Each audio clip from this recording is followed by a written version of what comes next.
We welcome you to ACC Network Football presented by Dr. Pepper.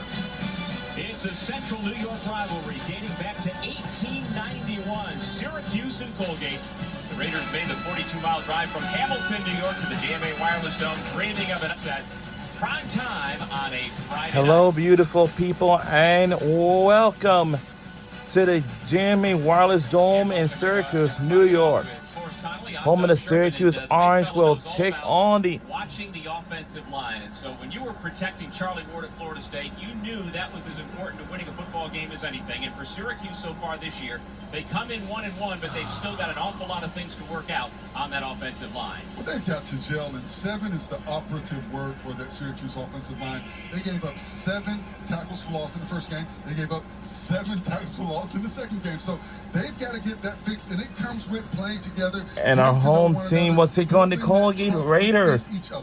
Fran Brown talks about the trust. He talks about the love that he needs between those players. Meanwhile, on the flip side, Colgate defensively has not been able to get after the quarterback so far this season. Will they be able to get after Steve Angeli tonight?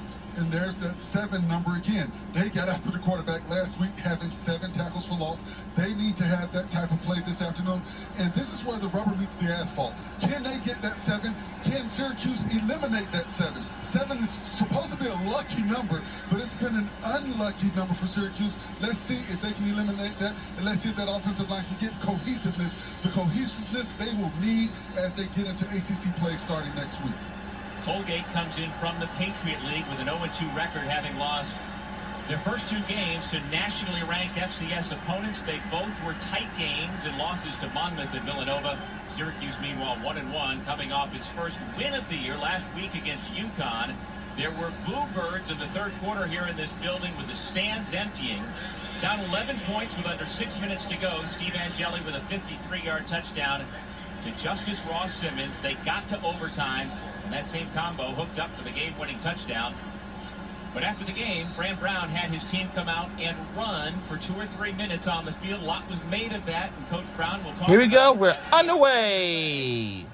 Said his team looked right in practice this week. He likes what he sees coming into this week 3 game. Well, he said his team didn't leave it all out on the field, so he wanted to get the rest of what they didn't leave on the field with those extra sprints after the ball game. I don't have a problem with it. It's old school football coaching. He wanted to let those guys know what he means is business, and he let them know, and he lit a fire up under those guys. And I think we'll see the result of that this evening, Doug. The quarterback for Colgate is a senior from Carmel, Indiana, Zach Osborne. So the team we're actually will be rooting for is it's going to be Syracuse Orange. So our record is 0-1. I'm sorry, our record is 1-1. Colgate got 0-2. Shooting guard trying to set up those around him, and he does, to their All-American receiver Trayvon Saunders. And Saunders is a guy that they're going to try and get the ball to throughout the afternoon. He's a twitchy wide receiver. What he impresses me with is what he does after he catches the football. He's able to bend his body in ways where defensive backs can't get a hold of him. He breaks tackles. He's got that twitchy move on the outside. And once he gets in the open field, I don't see too many people catching him. He leads the nation in receiving yards at the Division I level. They keep it on the ground this time. Antoine Delorier, who played so good in the overtime win over UConn, takes down Brendan Casamajor, the 5th-year running back from Bridgewater, Massachusetts. And one of the things Colgate is going to try to take advantage of is the middle of that Syracuse defensive line. They were getting pushed back a little bit early in that ball game last week against UConn, and in the first game against Tennessee, albeit that was tougher competition. But they want to try and take advantage of the interior portion of that defensive line. Davian Kerr, the sophomore from outside of Hartford, Connecticut, playing nickel to start the football game for Syracuse. Osborne under fire, picks his way through the line, tries to protect the football and gets down at the 38-yard line. That's where they'll mark him after a 3-yard pickup. It'll be 3rd down and 7.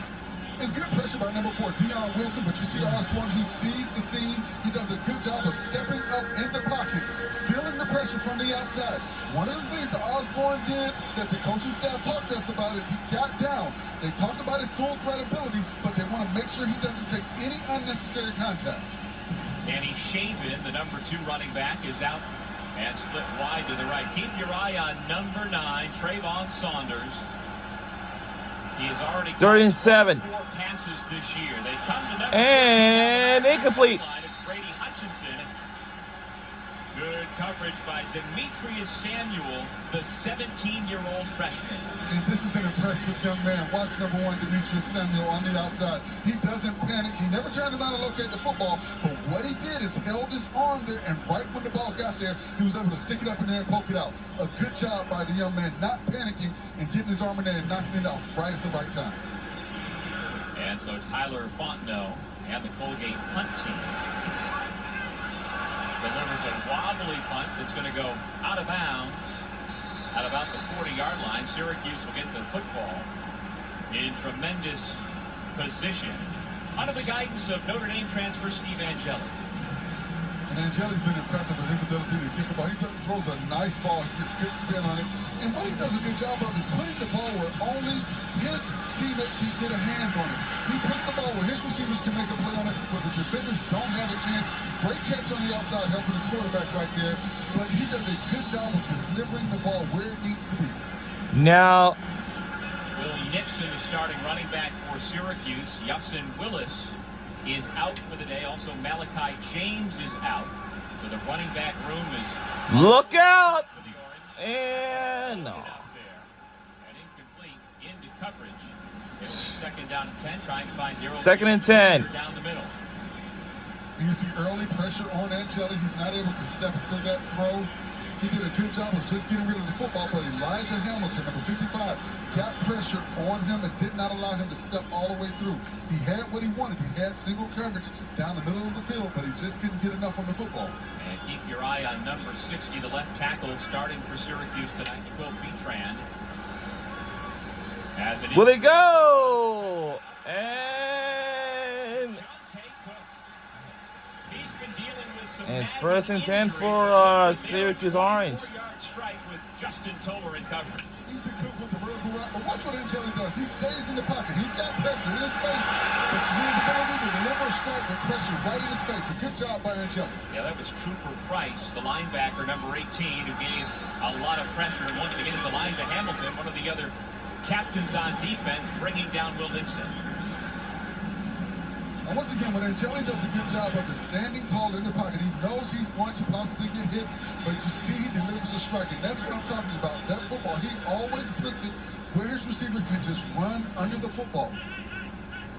You give Angeli time, he will get the ball down the field, as evidenced by those 417 yards last week. Yeah, just a couple of years ago, John Tate Cook was a top 30 recruit nationally, went to Texas. Whoa! Loaded with a lot of ability.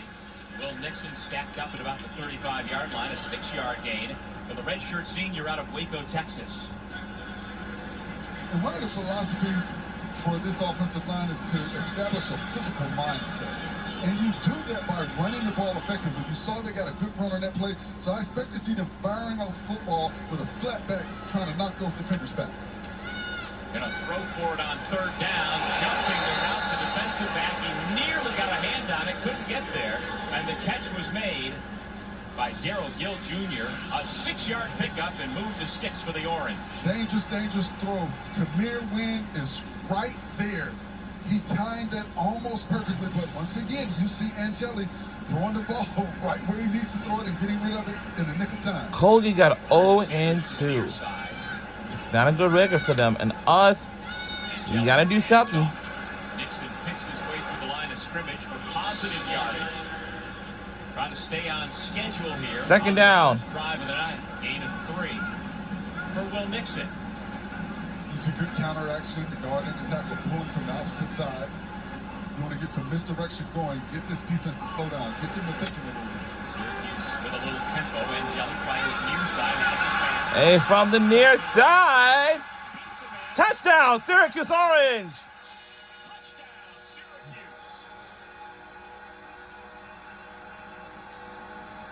26 yards on that same combination that won the UConn game in week 2. And during the week 2, we had won this game against UConn in overtime. Good job. Watch the stiff arm by Simmons on the outside. And that is what you expect from your big receiver. When he gets the ball on the outside, 6'3", 210 pounds, he uses that strength. He turns, he stiff arms Justin taller, just enough to get around him to get to the edge. And you see the speed once he gets to the outside. And so the Orange strike first. We strike first. And it's good. Makes it 7-0 Syracuse. Steve Angeli, the combination with Justice Ross Simmons, cooking here to start the night in the game against the Colgate Raiders here in the Dome. We'll be right back on either side. Don't you go anywhere. We're on ACC Network for tonight's game.